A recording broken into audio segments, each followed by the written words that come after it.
Hello and welcome to Leaders of Tomorrow Town Hall, a series of roadshows we do across the country to bring your voice directly onto a national platform. I'm Sunanda Jayaseelan. Tonight on the show, bring you highlights of a panel discussion that we did in Kolkata, talking about skilling of entrepreneurs in the new normal. What are the skill sets going to look like? What should entrepreneurs prepare for? All of that being discussed on tonight's panel. Here's a slice of that.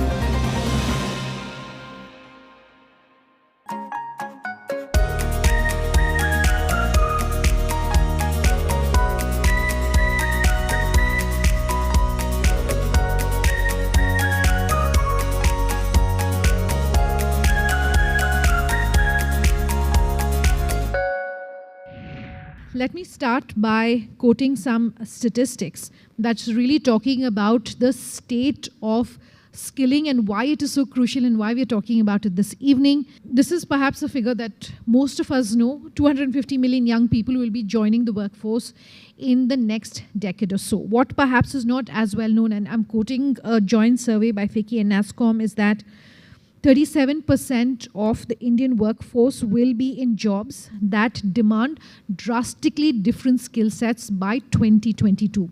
So the reskilling and the upskilling that we're talking about is not something that's going to happen in the future, but something that's going to happen right now. 2022 is just another month or so away. In this scenario, what should entrepreneurs do, and what are entrepreneurs perhaps doing? I would love to hear examples of what some of India's small businesses are doing. Maybe I could come to you first. Before we kind of understand how the skill set requirements have changed, let's kind of first understand what skill set requirements were before COVID and how has it slightly changed right now and how are we kind of catering to it. For us, I assume most of us are like entrepreneurs running small and medium scale businesses. And at the end of the day, what is our takeaway? How is it relevant and how is it going to help us for the audience in general in our daily day-to-day lives? So before possibly March 2020, when the pandemic hit, most of the processes or most of the work, it was largely A, labor dependent, B, the physical meeting and interaction was very important. I mean, apart from the very niche skill set which could have operated remotely, every meeting was either a physical meeting or we would go to a shop, we would kind of get it there. There were e-commerce booming, there was a fair amount of delivery which was happening. The Amazons and Swiggys of the world were running then, but a large part was, say for restaurant, it was dine-in. For the retail space, it was more physical footfall. So large part of us were into, we'll go to the shop, we'll see what the product is and then we will buy.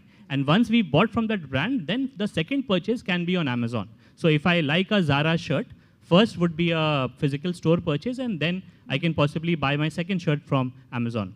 What has changed now is the entire thing of going physically out there and buying has completely changed. So A, there is a change in consumer behavior, where right now people buy their entire house ka furniture online on Pepperfry, which previously they would go to, if I'm talking about Calcutta, we would go to Podarkot, we would go to all these places, physically see, look around for 5 days and then finally buy one thing. So what has changed here is the labor class or the people who are in that 10,000 rupees salaries to 25,000 rupees salaries, they were kind of getting jobs because the retail space was entirely open up. They have kind of reduced a bit. Now, the change in skill set that we are talking about here is it has become more tech. So even if you go to a store or if you go to a showroom, previously, if you walk into a showroom, there would be just one guy who would know how to operate a computer. Now, for any average standard showroom, you will have 2 to 3 tabs where people themselves, they will kind of show you how the store ka apps in stock looks like. And this tech enablement has happened both from a consumer space as well as from a skill set requirement. Another data point that I would like to quote to you, Raghav, is that it's estimated that 9% of Indians by 2022 will be in jobs which don't exist today. So if you are training and preparing for something that doesn't even exist today, where do you start? And perhaps, the two of you, Raghav and Subhrangshu, both of you, since you are so closely involved with what's happening as far as technology innovation is concerned, you would be the best people to really talk about this. Yeah, first of all, thank you for inviting me. And it's good to see the physical audience after 2 years. So it's good to be here.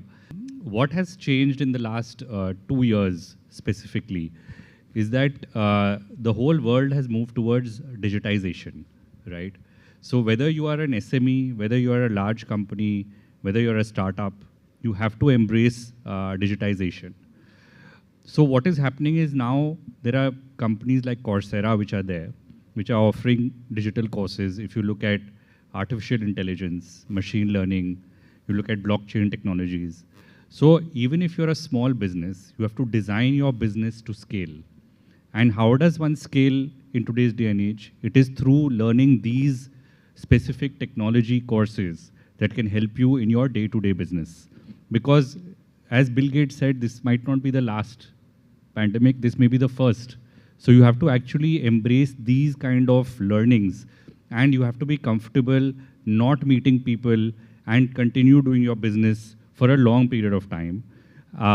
Where institutes like IIM Calcutta and other even smaller institutes have to sort of start courses which will be catering to these technologies.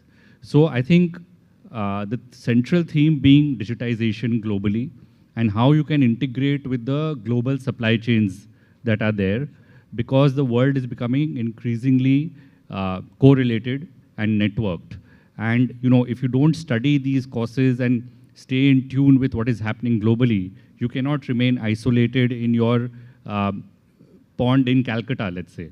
And I don't mean it in a bad way, but I think every city was used to being regional, but now you're sort of global.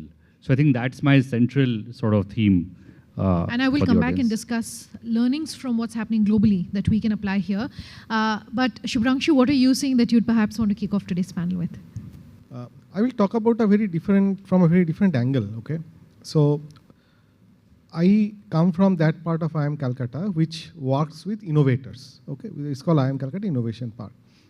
And we work extensively in the East and Northeastern ecosystem, very closely at the ground level with entrepreneurs, okay?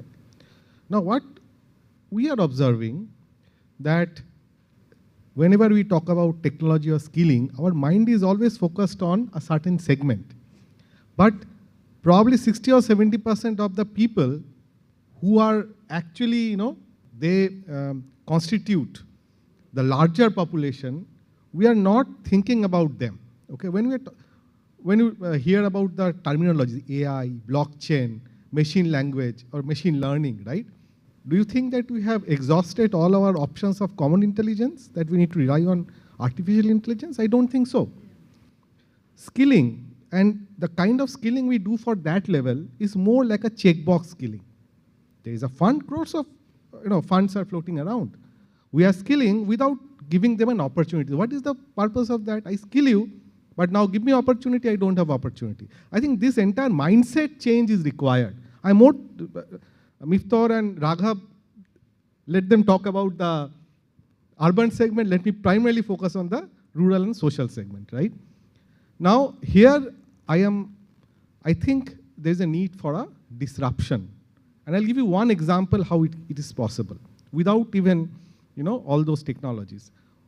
There is one startup based out of Bengal, Singur boy, okay? And he lost his livelihood, when all those unrest was happening. Then he identified a challenge in his locality that 60 to 70% of the people are dependent on goat farming, because goat is considered as the poor man's ATM. How many of us know about that? Okay, and you know what it means, right? And the black Bengal goat, which is famous here, that is becoming a extinct species slowly because of breeding practices. He identified this small problem, persevered, did some research, and identified a technique also called AI. That is not artificial intelligence for goats, artificial insemination, which was there for other, cow and other species, but not for black Bengal goat. It was not successful. He's the first person in Bengal who made it happen. 3 years back, he did 2 years of ground level work. Now, he has trained more than 5,000 rural women Out of them, 1,500 women are micro entrepreneurs, earning at least 10,000 rupees per month by spending part-time as AI applicators. This is the kind of skilling I'm talking about. And unfortunately, this is what is not discussed in the forum. So I will just rest here and... Sure. Yeah. I have to slip into a short commercial break on that. We're back in just a moment.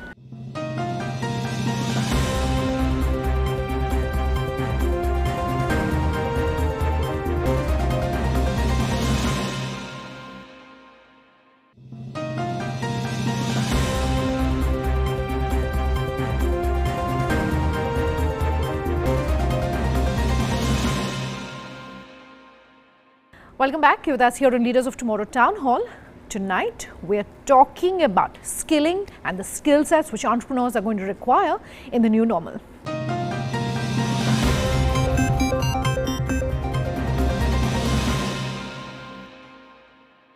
Where is the marriage then between the two? Because we're talking, skilling for high-tech jobs.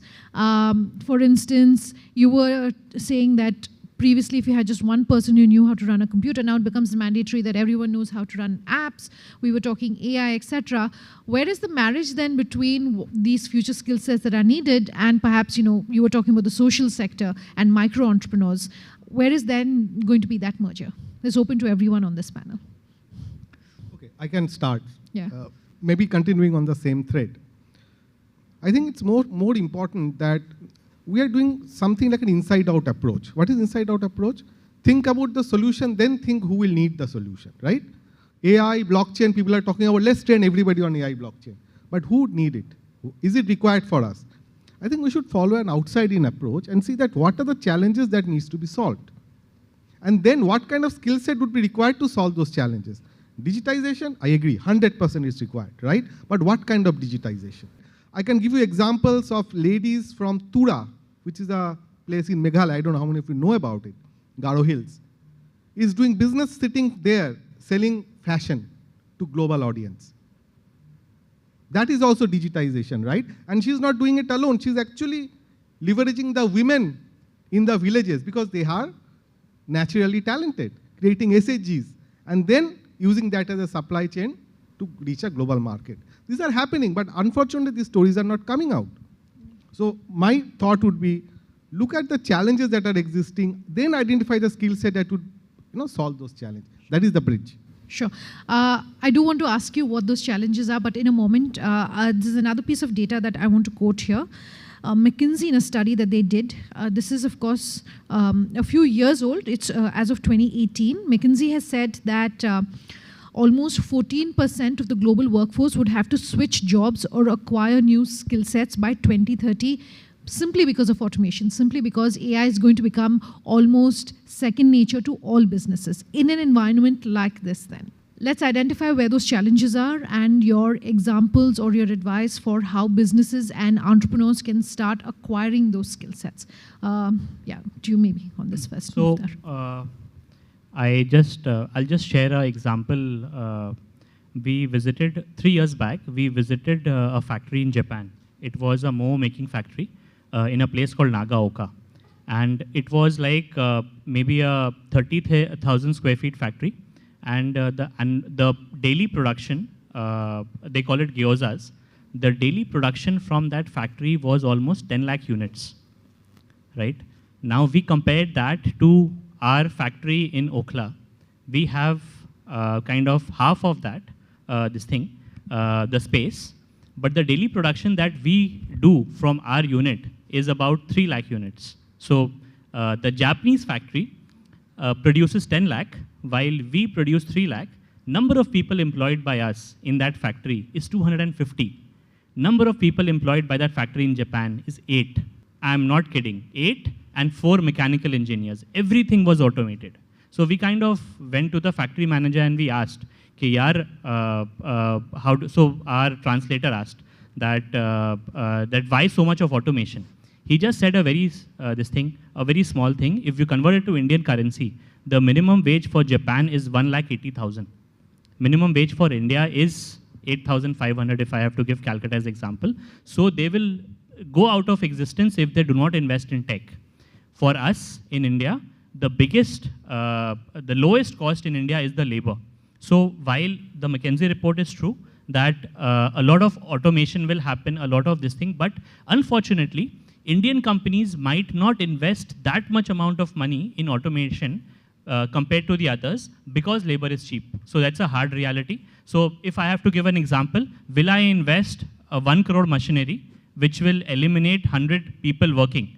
And if my cost of my 100 people is X and machinery is Y, I might not do that because we are getting labor at 8,500 rupees in Calcutta, right? So that is a trade-off that one will do. However, the McKinsey's report is very apt, is if you do not upgrade yourself, you will go out of existence. I'm going to, in fact, take questions from the audience at this point. If any of you have any questions, please do raise your hands. Yeah, to this gentleman right here. If you could introduce yourself and whom the question is for. My name is Dipanjan Bose. I work in Wipro as an L&D professional. The question I wanted to ask is, we have been talking about the hard skill development, reskilling, cross-skilling, and upskilling, AI, blockchain, etc. What is your take on soft skills changing in the upcoming days in the new normal, in the leadership traits and the other softer aspects of it? How that is going to change? Great question, yeah. Maybe I'll ask you all a question that what kind of skill you need? If I ask you, tell me one skill which is essential for all employees, including the CXOs. Okay, what else? Sales. Knowledge. Knowledge is not a skill, yeah. But anyway, yeah. Leadership. Sorry, leadership, okay. Communication, okay. Relationship, yeah. Okay, since I work with startups, from my experience with startups, I figured out there is one skill which is seriously lacking generally in the population, that is called problem-solving skills. Because we are not taught that way. We are given a book, there are questions, we are supposed to remember that and write the questions as per the books. So, unfortunately, our problem-solving skills got killed right from the beginning, okay? And since you asked about soft skills, now what do people understand about soft skill? Speaking well, speaking English well. This is how it is taught in the engineering colleges. The English classes are called soft skill classes. I think problem-solving skills is something which is badly missing in the industry, whatever level you call it, and I would like to see this skill getting implemented at all levels, starting from the schools, and definitely the founders or the promoters should make it a point that the entire workforce gets used to problem solving. That's the only skill that is required, trust me. They will find out the technology. Also, how perhaps funds are being raised in this post-COVID world. Has that changed, and is that a new set of skills that need to be learned? Yeah, Raghav would be able to share more about funds. Perhaps entrepreneurs are pitching differently.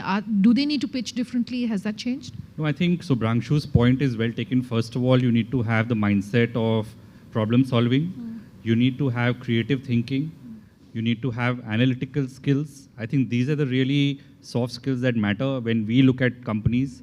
You need to have leadership skills, fundraising skills. You need to know how to raise money. You need to know how to deploy money, and you need to know how to manage money, because it's all about money. I mean, you're constantly, if you look at the big startups of today, it's about raising funds, deploying funds, managing those funds, etc. So you have to know how to look at cash flow statements. You have to know how to make forecasts. So financial management is a big thing. Leadership is a big thing. Networking is massive. You have to know how to network with people, get the right opportunities, meet the right people, and get your work done. Okay. Yeah, to this gentleman right here. If you could introduce yourself and whom the question is for. I'm Vivek Dinodia. I am the founder of Bonobo. We are an ERP solution provider. My question to all of you on the panel today is, what do you think small and medium businesses today have done in the last 2 years towards digitization? We see most owners running on Excel and Tally. Do you think that's something that's going to continue for the next 10 years or so as well, or do you see any shift happening there? Because Excel and Tally is not a very automated, digitized sort of working platform because it's still... That's a good point. What have entrepreneurs done to become ready in these past 2 years? Any examples? Yeah, so I think if you look at the new skills that people have acquired, right, in this lockdown, so this was basically what Microsoft started a while back. So this is now common knowledge. But I think what people have learned is cloud, right? How to store data in a fully automated way and lots of data on the cloud, have access to that cloud. And then there are a lot of SaaS companies which have started these cloud platforms which customers can use. So whether you're a micro, small, medium, large company, you can learn cloud. People have started understanding how to analyze big data because the amount of data that people are generating because of our devices is humongous. So how do you actually analyze that data and use the cloud to have analytics for your everyday business? All right. That's all we could put into part 1 of this Leaders of Tomorrow Town Hall, coming to you live from Kolkata. In part 2, what do we have lined up as we continue to decode what are the skill sets entrepreneurs will require as more and more people are coming back into offices and as we're looking at a tech-enabled future. All of that on part 2. Here's a sneak peek. If you are leading any size of company, how do you perhaps ensure that you're staying on top of all these changes so that your employees then can be brought up to speed? So I think one of the most relevant things to do is read magazines like McKinsey, Harvard Business Review, etc., which give you a lot of case studies as to what's happening globally. Go to events such as these, network with people who are into technology, because whether you like it or no, at any level, you will need the same skill sets